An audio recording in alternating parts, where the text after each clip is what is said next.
வாழ்க வளமுடன். ஸ்ரீ குமரன் ஜோதிடம் உங்களை இருக்கரம் கூப்பி அன்புடன் வரவேற்கிறது. இந்த பதிவில் நம்ம எதை பற்றி பார்த்துக்கிட்டு இருக்கோம்னா, மாதாந்திர ராசி பலன் என்ற அடிப்படையில் நம்ம ஒவ்வொரு ராசிக்கும் பார்த்துக்கிட்டு இருக்கோம். இப்போ இந்த கன்னி ராசிக்கு எப்பேற்பட்ட நட்பலனை இந்த மாதம் ஏற்படுத்துதுங்கிறத இந்த பதிவில் நம்ம பார்க்கலாம். கன்னி ராசி, உங்களுடைய ராசி நாதன் புத பகவான்.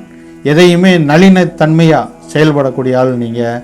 காதலில் ஒரு சிறப்பாக எதையுமே, பொருளாதாரமாக இருந்தாலும் சரி, குடும்ப வாழ்க்கையாக இருந்தாலும் சரி, எதையுமே ஒரு நளினத்தன்மையான இருக்காள். புதன்னாலே ஒரு நளினத்தன்மை இருக்கும். எதையுமே சிங்க் ஆகக்கூடிய ஆள் நீங்கள். எதுலேயுமே வளைந்து நெளிந்து போகக்கூடிய ஆள். ஒரு ஃப்ரெண்ட்ஷிப் நல்லா இருக்கும். ஆனால் உங்கள் ஜாதகத்தில் புதன் எப்படி இருக்கான்றதை நம்ம அதையும் பார்க்கணும். எதையுமே வச்சு விதியை சொல்லக்கூடாது, விதியும் சொல்லணும், விதி விலக்கையும் நம்ம பார்க்கணும். பொதுவாக லாவாதிபதி இந்த சந்திரன் உங்களுடைய ராசியில் இருப்பார், நீடித்து இருப்பார். நீங்கள் பிறக்கும்போது இந்த லாவாதிபதி உங்களுடைய ஜாதகத்தில் அமைகிறனால அதுதான் உங்கள் ராசியாக அமையுது. 7ஆம் இடத்துல சனி பகவான் சஞ்சரிக்கிறாரு. ராகு 6ஆம் இடத்துல இருக்கார். சுக்கிரன் 8ஆம் இடத்துல போகிறார். உங்களுடைய தன பாக்யாதிபதி 8ஆம் இடத்துக்கு போகிறாரு. உங்களுடைய ராசி நாதன் பாக்யஸ்தானத்தில் இருக்கார், சூரியனோடு சேர்ந்து இருக்கார். குரு 10ஆம் இடத்துல இருக்கார். உங்களுடைய 4க்கும் 7க்கும் உண்டான அதிபதி 10ஆம் இடத்துல இருக்கார். உங்களுடைய அட்டமாதிபதி செவ்வாய் லாபஸ்தானத்தில் இருக்கார். லாபாதிபதியோட கூடி இருக்கிறார். இந்த மாத தொடக்கத்தில் கேது 12ஆம் இடத்துல இருக்கார். உங்களுடைய ராசியை தொடர்பு கொள்வது சனி பகவான் தான். சனி தான் நேராக மீனத்திலிருந்து நேராக 7ஆம் பார்வையாக உங்கள் ராசியை பார்க்குறார். உங்களுக்கு பிடிவாத குணம் ஏற்பட்டுரும். எதையுமே பிடிவாதம் உங்களுக்கு அதை உண்டாக்கிடுவார் சனி பகவான். உங்களுடைய பஞ்சமாதிபதி தான், உங்களுடைய நண்பர் தான். ஆனால் அவர் என்னதான் இருந்தாலும் சனி தான். அவருடைய வேலையை காட்டிடுவார். சனியோட வேலையை சிறப்பாக அவர் செய்வார். ஏன்னு பார்த்தா கர்மாவின் அடிப்படையில் 7ஆம் இடத்துலேருந்து பார்க்கும்போது மனைவினால் ஒரு பிரச்சனைகளை ஏற்படுத்துவார். காதல், நீங்கள் காதலிச்சிங்கன்னா அதில் ஒரு பிரேக்கப் ஆயிரும். அது மூலிமா ஒரு பிடிவாத குணம் ஏற்படும் உங்களுக்கு. அதிலிருந்து நீங்கள் ஒரு ரிலீஃப் ஆகணும்னா கர்மா என்ற அடிப்படையில் நீங்கள் அதை கான்செப்டில் வரணும். நம்மளுடைய கர்மா தான் நம்மளை இயக்குது. அதனால் விட்டு கொடுத்து போகிற மனப்பக்குவம் நீங்கள் ஏற்படுத்திக்கணும். ஒரு 2.5 வருஷத்துக்கு எதுலேயுமே விட்டு கொடுத்து போகணும். சூழ்நிலையை புரிஞ்சு அதுக்கு தகுந்த மாதிரி நீங்கள் நடந்துக்கிட்டால் தான் இந்த கண்டச்சனியிலேருந்து நீங்கள் ரிலீஃப் ஆக முடியும்.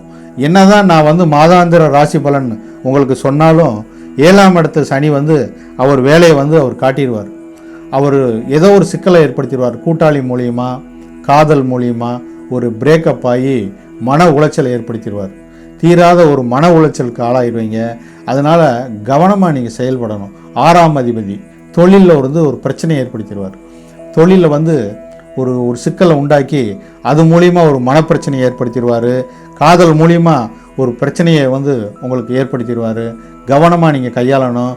உங்களுடைய பாக்யாதிபதி 8ஆம் இடத்துல மறையும் போது உங்களுக்கு ஒரு இக்கட்டான சூழ்நிலை ஏற்படும். பொருளாதாரத்தில் ஒரு கசப்பான ஒரு சூழ்நிலை ஏற்படும். அது ஒரு குறிப்பிட்ட காலத்துக்கு தான் அந்த மாதிரி இருக்கும். மாத என்ட்ரியில் உங்களுக்கு ஒரு சிறப்பான ஒரு நட்பலனை ஏற்படுத்தும். குரு 10ஆம் இடத்துல இருக்கார். 7ஆம் அதிபதி ஒரு கேந்திராதிபதி மறு கேந்திரம் ஏறும்போது, மறு கேந்திரத்தில் அவருக்கு காணப்படும் போது அது ஒரு டிரான்ஸ்ஃபர்ஷன் நடக்கும். தொழிலில் வேறு இடத்துல ஒரு ஷிஃப்ட் ஆகி போகக்கூடிய ஒரு பாக்கியத்தை ஏற்படும். அதில் போய் ஒரு இடத்துல ஷிஃப்ட் ஆகக்கூடிய ஒரு காலகட்டமாக அமையும். அதில் ஒரு மன உளைச்சலை உங்களுக்கு ஏற்படும். அதனால் குரு 10ஆம் இடத்துல இருக்கிறனால சார் பதவி பறி போயிடுமா அப்படின்னு நீங்கள் நினைக்கக்கூடாது. ஏன்னா 10ஆம் இடம் சுபத்துவம் ஆகிறனால ஒரு மாறுதல் தான் உங்களுக்கு கிடைக்கும். இந்த வேலையிலேருந்து இன்னொரு வேலைக்கு மாறக்கூடிய ஒரு காலகட்டமாக அமையும். அதே மாதிரி லாபஸ்தானத்தில் செவ்வாய் இருக்கார். உங்களுடைய அட்டமாதிபதி லாபஸ்தானத்தில் இருக்கனால ஒரு பொருளாதாரத்தில் ஒரு சின்ன சரிவு ஏற்பட்டாலும் அது ஒரு குறுகிய காலமாக தான் இருக்கும். அதுக்கப்புறம் சிறப்பாக உங்களுக்கு செயல்படும். 12ஆம் இடத்துல கேது இருக்கனால தூக்கத்தில் சின்ன சின்ன பிரச்சனைகள் ஏற்படும். படுக்கை ஸ்தானத்தில் கேது இருக்கும்போது ஒரு மன இறுக்கமான ஒரு சூழ்நிலை ஏற்படும். அதை நீங்கள் கவனமாக கையாளணும். இந்த மாதம் வந்து 7ஆம் இடத்துல சனி இருக்கனால உங்களுக்கு ஒரு எதுலேயுமே ஒரு இக்கனாவை வச்சிருவார். அதில் கவனமாக கையாளணும். புதுசாக காதல் ஏற்படும் போது அதை வந்து நம்ம ஒரு கையாள தன்மை இருக்கணும்.